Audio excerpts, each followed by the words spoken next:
and welcome to Leadership Table Talk, a show designed to help you develop and improve your leadership skills and talents.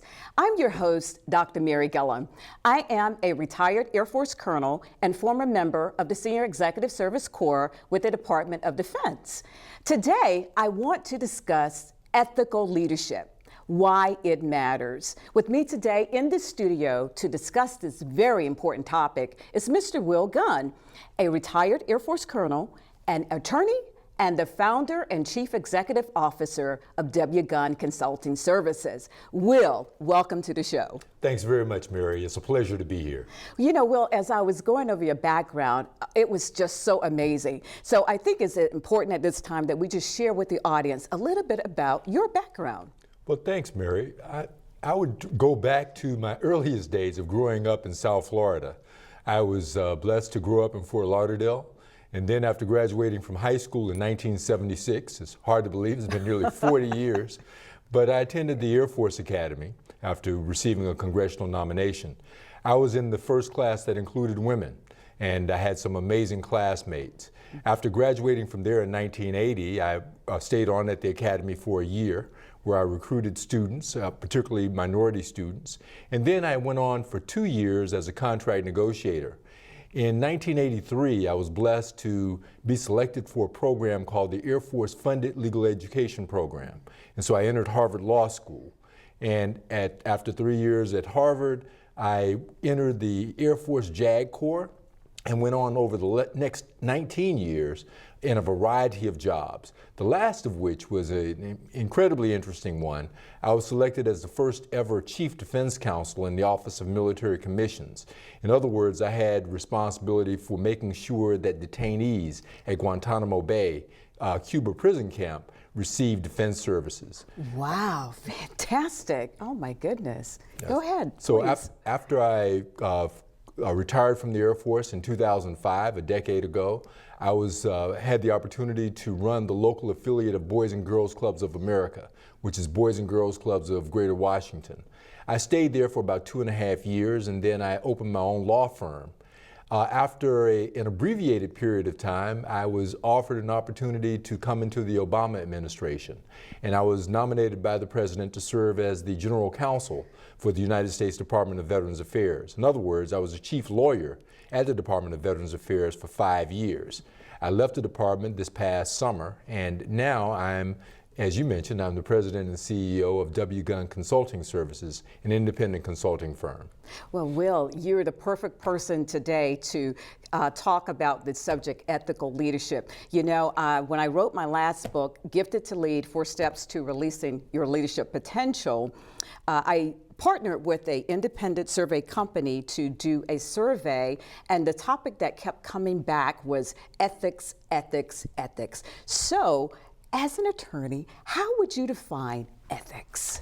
I look at ethics as a set of rules and regulations, particularly moral rules and regulations, that identify and govern what is considered right and wrong in a particular field. That could be a field such as my primary field of being an attorney, where there are legal ethics, and it could be the military, where we certainly were governed by ethical rules and considerations. Government employees are subject to ethical considerations that are governed by the Office of Government Ethics. But ethics is something that goes across society, and everyone is impacted by ethical rules. So, Will, based on that, you would say that ethics is important to anybody who desires to be an effective leader. Oh, absolutely. You know, at the foundation of leadership is the business of trust. As a leader, you're trying to influence people in order to accomplish objectives. And so, in order to do that, you want people to want to follow you. Absolutely. But if they can't trust you, they're going to be very reluctant to follow. So, Will, can you mandate ethical behavior? I believe you absolutely can mandate it. You know, your question, though, reminds me of a debate that was going on in the country back in the 1960s with respect to the passage of the Civil Rights Law of 1964. And at that time, people were saying, well, you really can't mandate good racial relations. And that may be true in that you can't impact what's in a person's heart, but you can impact the actions that they take. And that's what's behind the ethical rules that we have. A person may follow those rules, their motives may be impure. In other words, they may be interested in merely avoiding sanctions, avoiding being punished. But if they start to follow those rules, that's very important in and of itself. Wow, fantastic. So, Will, let me ask you something else. From your perspective, do you think America, with everything that's going on today, at a crossroads when it comes down to ethical behavior? Oh, absolutely, Mary. Right now, over and over again, we hear about a crisis in confidence. People don't have the same level of confidence that they used to have in major institutions. And those institutions include the schools, they include certainly Congress, and also the church. And so there are a variety of reasons for that. But over the weekend, I was looking at an article in Atlanta where several school officials were being prosecuted and had been found guilty of cheating on test results. Yes. In other words, they were going in and manipulating the scores that students had. And so what does that do for a person's confidence in terms of the leaders in that institution? You look at such things as right now we're faced with a lot of issues concerning the police and their conduct. And do they have control over their actions? At its base, that is largely an issue of ethics. Are people doing the right thing, or are they taking actions into their own hands when they're in authority? So I would absolutely say, as a nation, we're at a crossroads with respect to ethical behavior. So what do you think that we can do to turn that around? Well, I believe it starts with the individual. It starts from the actions that we take with small children and raising them up, and at every level of society. One of my favorite songs was Michael Jackson's Man in the Mirror. Yes. He talked about in that song the fact that if you want to make a change, you have to start with the man or the woman in the mirror. In other words, you have to start with yourself. And so it is an individualized thing, but in any area in which we have influence, any area in which we have authority, we have to emphasize doing the right thing. Oh, Will, you just hit it dead on the nail here. Let me ask you regarding your career. You've had such an extensive career. Was there ever any instances where you were faced with issues where you had to really, okay, wait a minute, this is not agreeing with me, and so as far as my ethics is concerned, no, I will not do that? I would say absolutely, Mary. The interesting thing, though, when in listening to your question, I'm reminded of the fact that it is an internal struggle. Yes. The issue isn't necessarily someone coming and saying, look, I want you to break this rule, or I want you to take this shortcut. But oftentimes we're tempted as individuals to take shortcuts, to just say, no one's looking, let me go ahead and do a given thing. Absolutely. So there are various times in my career, various times in my life where I'm challenged and I have to make decisions to say, all right, even though some other path is tempting, let me do what I can to do the right thing in this situation. Oh, fantastic. When I look back over my career and I think about the opportunities where I've served in senior leader positions as well, and you had access to information that some people wanted, and it was like, wait a minute, oh no, we can't go there, can't do that, because when nobody else is looking, he is always looking. Indeed. And so I have to make sure that I'm true to me. Right. Before we go to a break, I really want to get back to your background, because one thing that you failed to talk about was the fact that not only did you go to Harvard, but you were a honor grad from Harvard, and you also had the opportunity to lead one of the legal organizations there. Can you just talk briefly about that experience? Sure. What was it like? While I was at Harvard, I was elected as the president of the Harvard Legal Aid Bureau, which is the nation's oldest student-run legal services organization. So the organization focused in on providing legal services to the poor, as well as from the student standpoint. That was beneficial, but the students also got experience as they were supervised by practicing attorneys. So that was truly a phenomenal experience in that the opportunity to lead, my colleagues there, very talented and gifted individuals, selected me to serve as a leader. And I consider that as while it was early in my career, was certainly a highlight. And another thing too, Will, before we go to a break here, they're giving me the sign here, is that you also was a White House Fellow, if I recall correctly. That is correct. And how was that selection process? A very rigorous selection process. It's hard to believe, but it's been 25 years. Oh my I goodness. was selected as a White House Fellow in 1990 during the Bush administration.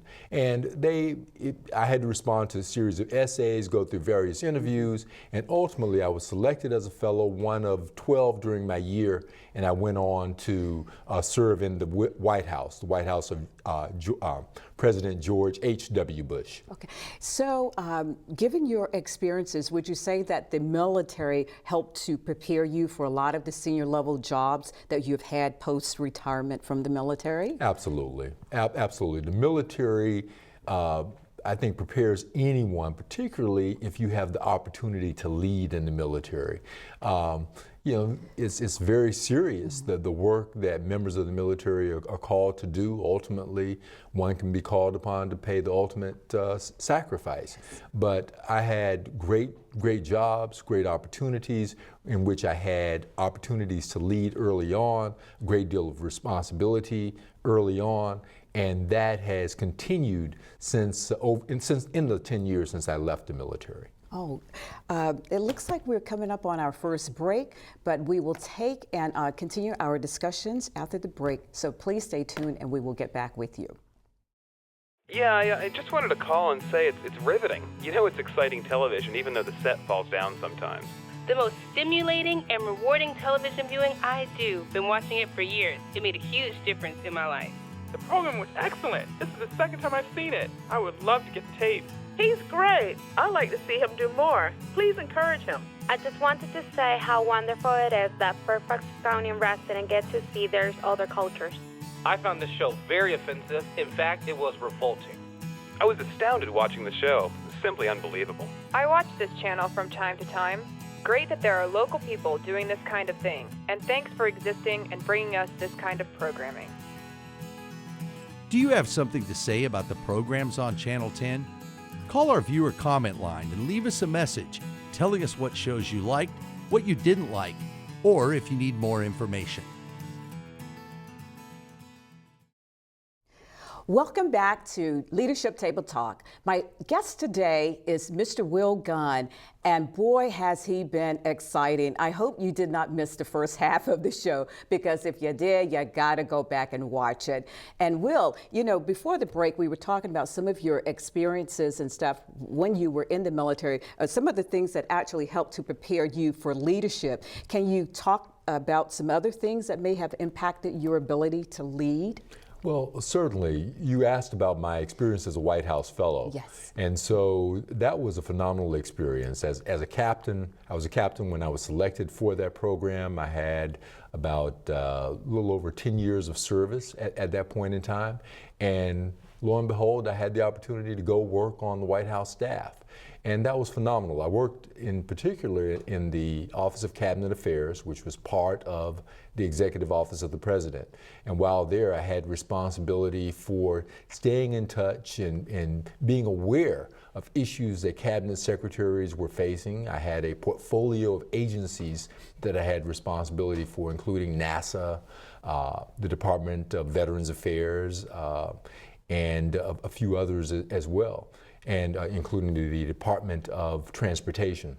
That was a great experience because I got to see leaders operate at the most senior levels of our government. In addition to working in that environment, I also had an opportunity on a daily basis almost to have educational experiences where we would meet with cabinet secretaries, business leaders, leaders from media, in order to get insights in terms of what they deal with, what they do, not only what they do for a living, but also what are the key influences that affect their behavior and the decisions that they take. That was one. And then another significant one was my last job in uniform. And in that capacity, being asked to serve as the Chief Defense Counsel for the Guantanamo detainees was a rigorous assignment and one that brought with it a lot of challenges. But I really believe that it was a testing ground that has prepared me for other opportunities. When you mentioned Gitmo, Guantanamo Bay, for those who may not be familiar with that term, I was actually stationed at Gitmo early in my career. Mm-hmm. It was during the refugees coming in from Haiti at the time, and so I did a deployment down to Gitmo while I was still in the military. So we have that in common. I just thought very good. Okay, so when you were at the Veterans Administration, and with all the things that came out in the press a year or two ago about that, are there things that you thought that we could probably continue to improve on as retired vets ourselves? No question, Mary. I was blessed to serve at the Department of Veterans Affairs for 5 years, mm-hmm. and the mission at the Department of Veterans Affairs is so compelling, and that is to care for our nation's veterans. President Lincoln, during his second inaugural, spoke some words that continue to be at the core of the Department of Veterans Affairs, and that is to care for him who shall have borne the battle and for his widow and his orphan. Yes. And those are powerful, powerful words. You know, while I was there, I worked for a great leader, and that's General Eric Shinseki, who is one of my heroes. Yes. And General Shinseki, one of the things that he had us do as senior leaders is that we helped to define the department's core values for the first time ever.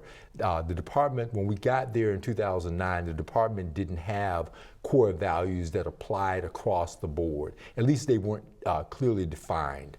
But while we were there, we defined them, and we came up with what we call the I CARE values. And I CARE stands for integrity, commitment, advocacy, respect, and excellence. Wow. And so the I, again, integrity, yes. which is an aspect, as we've been talking about, the issue of being in touch with our ethical values, doing the right thing. And so that was a phenomenal experience. Despite the media reports and such, I worked with a lot of dedicated individuals who were focusing in on taking care of veterans. Oh, that is absolutely remarkable. When I was still on active duty, I was on the OSD staff, the Office of Secretary of Defense staff, when General Shinseki was still on active duty. Yes. And I can definitely agree with you about the type of leader that he truly was, because he was one of my heroes as well. I've often talked about him in speeches and so forth, because I really thought he was just the epitome of what we look for in our military. You know, you mentioning that, Mary, reminds me of a General Shinseki story. Before I ever worked for him, a lot of people first heard about him in the ramp up for the invasion yes. of Iraq. Yes. And interesting story there. The general was serving as the Army Chief of Staff mm-hmm. at the time. He was called up to Capitol Hill yes. to testify mm-hmm. before the Senate, a Senate committee, I believe. Right. And so he was providing information. I don't remember the exact topic of the hearing, but during the hearing, a senator asked him for his opinion yes. in terms of how many troops it would take in order to prevail in Iraq. And the general was very reluctant to answer that mm-hmm. question.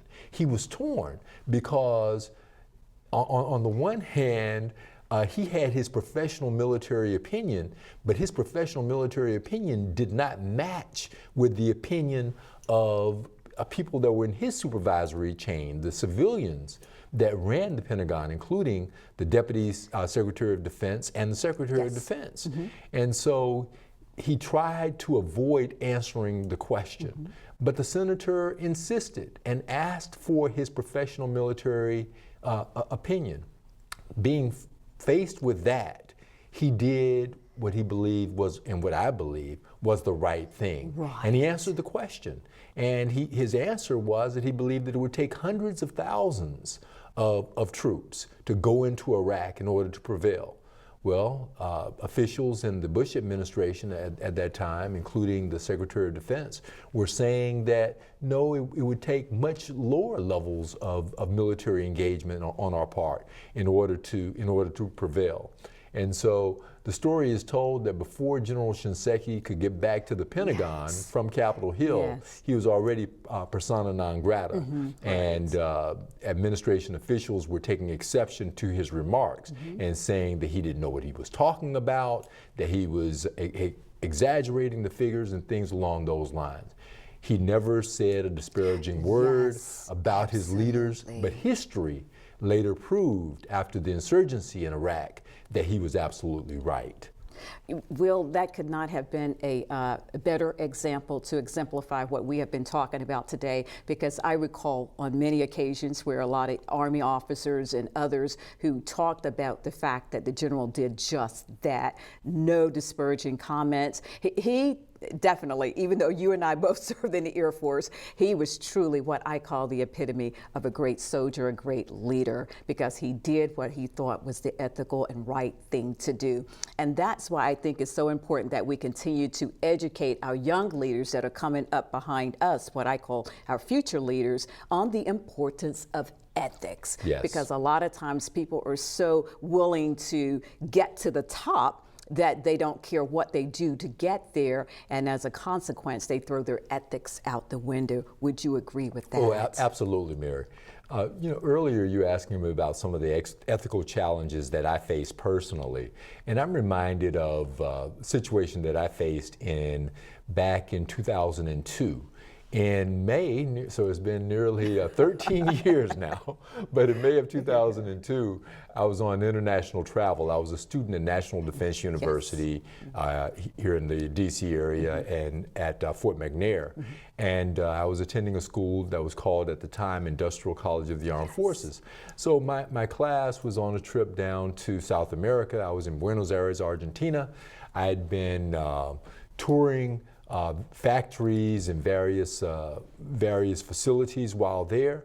And while I was there, I went into an internet cafe, I checked my email, and I found a report, an email from the Pentagon, where I was being asked to interview for a position. And the position that I was asked to interview for was to serve as the first ever Chief Defense Counsel for the detainees. That was not something that I viewed as a promising career move, especially at that time. It was only 9 months following the attacks of September 11th, 2001. And so it was a tough situation. And one of my mentors, I recall him telling me that, Will, you're being asked to go into a no-win proposition. On the one hand, if you do your job well, there are going to be people that will question your loyalty to the country. On the other hand, if you don't do your job well, how are you going to be able to live with yourself? And so the suggestion that I was given by more than one person was that I should perhaps avoid that opportunity to serve in that position. Well, I prayed about it, and I was led to accept the job when it was offered. And sure enough, I was tempted to do a variety of things, to do what might be politically expedient. But ultimately, I did my utmost in the job to do the right thing, to stay in touch with my ethical values so that I could make sure that my team provided high quality defense, even for the detainees.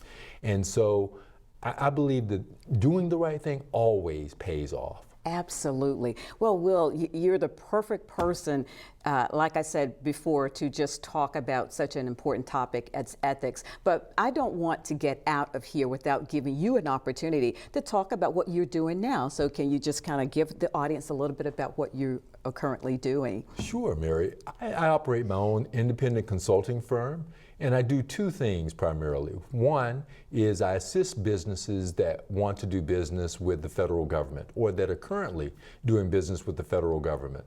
And so that involves providing them with advice and counsel in terms of perhaps going after contracts and various other issues with respect to that. So that's one part of the business.